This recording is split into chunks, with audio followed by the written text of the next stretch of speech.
garanale naru ijoollee areerare arii ijoollee kennaa birraan barii ijoollee shururururu ijoollee adaamiin gomboobde ijoollee ateessisa soobde ijoollee adaamii dareera ijoollee abbeesi areero ijoollee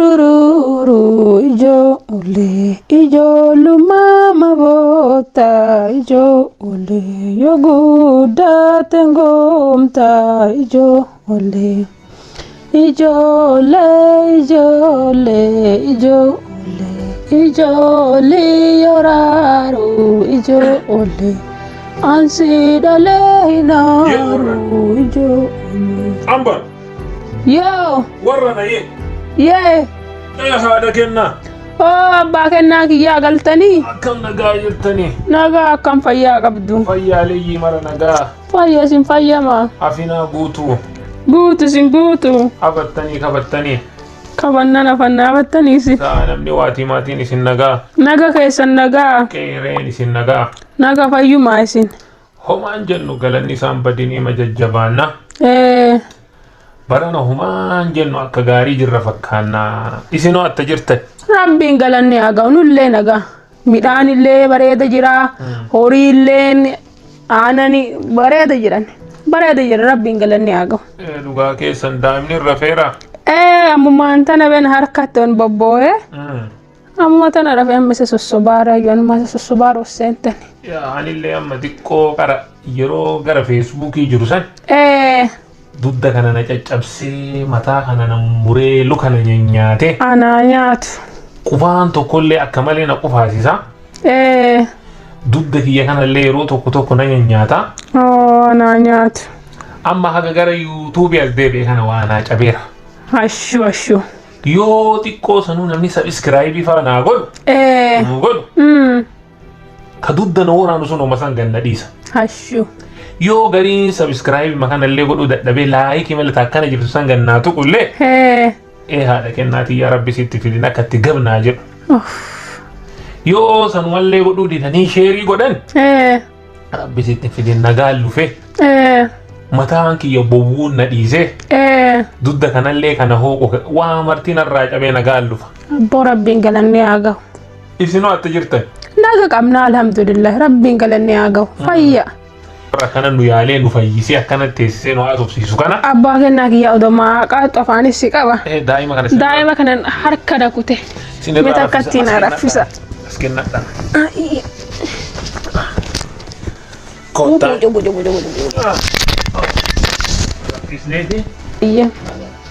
hayya abbaa kennaa kiyya suutaan gachiibsaani daa'ima san akka hirriibaan kaan anaa nyaatu saree kiyya kana waan ajaa'ibaa pilaanii qaba isinummaan nu biraan hafinaa jenna haadha kennaa xiyya deebitanii deebine keessummaa afaan duwwaa gossaartammoo waa afaan keessaniif silaa ima afaan kenna yeroo soomaati kanumaaf jecha bunallee namni maal goonare dubartoota bakka hin kennine ummanni oromoo dubartoo yeroo san akkooma nooyyee dubartiin giiftii haadha siiqqee dhaamsituu ibiddaa madda araaraaf nagaati yoo dubartiin waraana jidduu seente be isin bee siiqqee qabattanii ateetee ottee okkotee ateetee baay'ee baafannaa ateetee haa baafannu haa jennaani nageenni bu'ee gosti wal fixxu araaramte ilmaaf ilmi wal kabajee gosaaf gosti wal kabajee nagaan jiraata ana garuu abbaa kennaa kiyya akka gaafii natti ta'u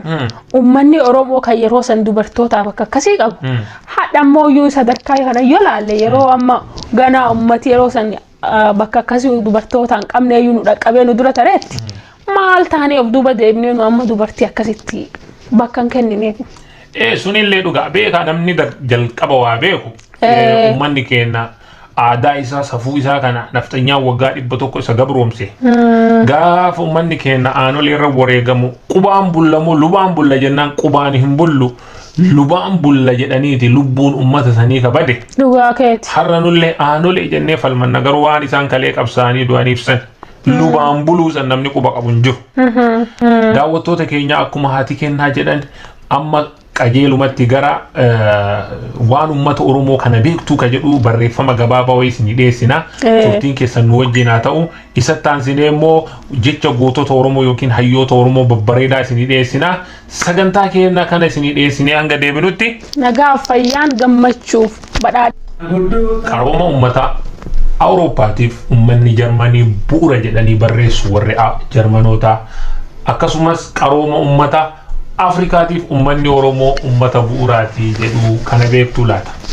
Umriin sirna gadaa kan dimokiraasii ummata Giriikotaa waggaa 3,500 akka dursu beektuu laata. Sirna guddifachaa kan jalqabe akkasumas kan addunyaa barsiise ummata Oromoo ta'uu isaa quba qabduu laata. Geerarsa kan jalqabe akkasumas yeroo ammaa itti fayyadamaa jiru Oromoo ta'uu isaa beektuu laata. Seenaa maaraatoonii Itoophiyaa keessatti yeroo jalqabaatiif dhiiraaf shamarran illee Afrikaa fi Itoophiyaa bakka bu'uudhaan dorgomanii kan mo'atan Oromoota ta'uu isaanii isaanis Abbabaa Biqilaatii fi Daraartuu Tulluu ta'uu isaanii beektuu laata yookiin quba qabduu laata. Bara durii keessa mootiin Jarmanii jaalala mucattii Oromoo bareedduutiin qabamee fuudhuu isaa beektuu laata maqaan isii Maabubaa Bililee jedhamti. Yeroo jalqabaatiif bunni kan biyya isaatti biqile akkasumas aadaa isaa keessatti sirna buna qalaa kan qabu fi buna addunyaa kana kan barsiise ummata Oromoo ta'uu isaa quba qabduu laata. Waraana Itoophiyaa fi Xaaliyaanii jidduutti godhame keessatti jeneraala 11 keessaa 9 isaanii Oromoo ta'uu beektuu laata. Dandeettii urjiitiin lakkoofsa beekuu yookiin dhaadhahuu saboota akka Maayaa Chaayinaa fa'a wajjin ummanni Oromoo illee dhahamataa ofii akka qabu quba qabduu laata. Itoophiyaa keessatti kan barsiise Oromoo ta'uu isaa beektuu laata. Akka Oromoon itti bulu sirna ittiin wal kabajee waliin jiraatu akkasumas seera Oromoo hedduu kan barreesse Oromticha Makkoo Bilii ta'uu isaa quba qabduu laata. Bilisummaa Oromootiif kan yeroo duraatiif dhukaasa bane Waaqoo guutuu ta'uu isaa beektuu laata. Raayituu by the way. Yeroo jalqabaatiif raayituun gosa keetii. Hayyee yeroo jalqabaatiif atleetonni Oromoo lamaan Olompikii tokko irratti meetira 10,000 fi 5,000 kan mo'atan Oromoota ta'uu isaanii Xurunesh Dibaabaatiif Qananiisaa Baqqalaa ta'uu isaanii quba qabduu laata. Kan yeroo duranaatiif Minilikiin akka mana fincaanii qotee itti fayyadamu kan barsiise mootii Abbaa Jifaar ta'uu isaa beektuu laata.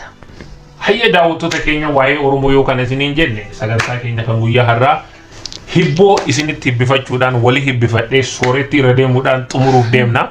Akkana irraan deemna jedhu nuun beekanii akkaan sirra deemu. Hayyee sagantaa keenyatti akka bohaartan akka bashannantan akka gammaddan abdii qabna.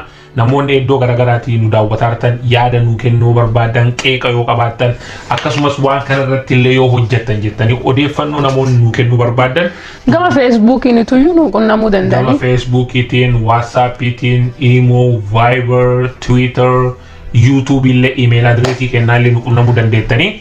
Adreesii kenna immoo lakkoofsa bilbilaa asumara isin maxxansinaa hin argattanii. Namoonni hanga ammaa subscribe nu gootan galatoomaa ila waan ittiin isin ibsinu hin qabnu akka malee jaalalli keessan kunoo halkaniin illee akkana nu teessisa. Akka isin nu jaalattan kanatti rabbi isin haa jaalatu wanti isin yaaddan hundi isin haa guutu. Waan barbaadan hunda argadhaa isiniin jecha. Namoonni hanga ammaa subscribe nu gootanii hamilee nu kennitanii nu jajjabeessitan galatoomaa jennee har'a amma sagantaa keenya xumuruuf deemnaa garuu xumuruun dura hibboo tokko hibbifachuu. Hibboo fi mammaaksa tokko lamaan takka doorra buufne. Hayyee mammaaksaati mammaakime. Mammaaka. Akka duriin mala gowwaatii jette Oromoon. Gowwaan gara itti baqate warra si'aa jedha Oromoon. Saniif nullee Ameerikaan biyyatti baqanne malee biyya keenya miti akka Ameerikaa ta'an jirra. Kan garaa nu bahe garaan nu deebi'ee kan jedheen. Kan garaa nu bahe garaan nu deebi'ee kan jedhe Haji Adam Saaddooti. Argadhe? Argatte.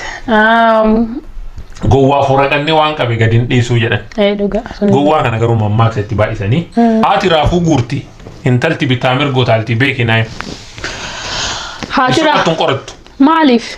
Dadda dursee jedha kan yoo ani soqattuun qorattu jedhe hin danda'a. Soqattee qorachuu hin dandeettu. Seerri isaa akkasii biraa moo seera kana namuma baasaarta? No akkanuma kana. Anka akkasii dafeen soqattuun kenna yoo hibboo namni hibbifateen soqattuun qorattu jedhe soqatteen qorattu. No, akkasii miti lakki dogongortee. Soqattee qorattuu kan ammoo daawwattoonni keenya koomentii irratti warri aadaa beektan nu hima. Anin eega takkitti bifadheen soqattuun qorattu jedheeni soqattee qorachuu mirga hin qabdu. Kanaafuu biyya naa kennuu qabda biyya naa kennu.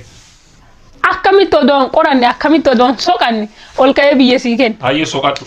Hin qorattu soqattu siin jedheera kaanatu. Jalqaba yeroo ammaatu so hin soqadheen qoradha yoo jette. Soqattee qoratta. Seerumatti amma baaftee. No kana daawwattoonni keenya warri viidiyoo kana daawwattan waan seera kana ka'ammaanii faatii kennaa irra wal lolaa kana koomentii irra nuu kaaya. Yes in kaa because kun ani waan Oromiyaa naa kenna.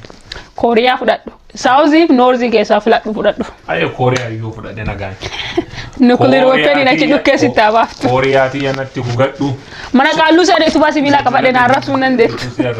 Soorettiitiyya Kooriyaatii as gugadhu. Soorettiitiyya fuula ibidda gubadhu. Moonaatiyyaa gorbixii. Moonaa tanteetii boobbiintii. Moonaatiyyaa loon. Moonaa tanteetii moonaatiyyaa loon. Moonaa teetii foon. Mana kiyyaa jabbii. Mana keetii cabbii. Mana kiyyaa qodaa. Mana keetii gogaa. Mana kiyyaa qorsoon qaxaxi. Mana keetii baasheen laxaxi.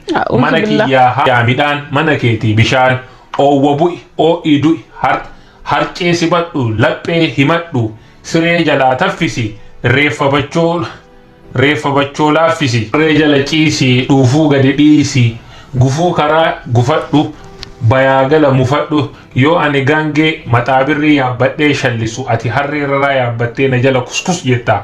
Yoo ani waccuu qiidaa uffadhee rafu ati harsama sharsharaa uffattee rafta. An kana caalaa sin arrabsu sareen gurraachi afaan si haa mallasu. Gama qorii mallasu fardi dhiitee budaan lafa jala si haa dabarsu. Deebiin isaa loonii fi eegee looniiti. Daawwattoota keenya sagantaan keenya ka guyyaa irraa kanuma xumurraa ani hibboo xiillaa buutu xulbuq hin jettu shaakkaa buutu shakak hin jettu beekanaa hima. Hayyee deebii isaa nu ergitanii hanga torbaan osoo hin taane sagantaa keenya itti aanu walitti deebinutti nagaa fayyaan ati entertainmentii waliin akkuma jirutti ta'eetiin nagaa fayyaan gammachuuf jaalalaan nu turaa isin jenna. Baay'ee isin jaalannaa galatoomaa nu boonsitaniirtanii isinif boonneerra. Akkasii miraara kennaa kanaafuu baay'ee isin jaalanneedha irraa yeroo gaarii qaba.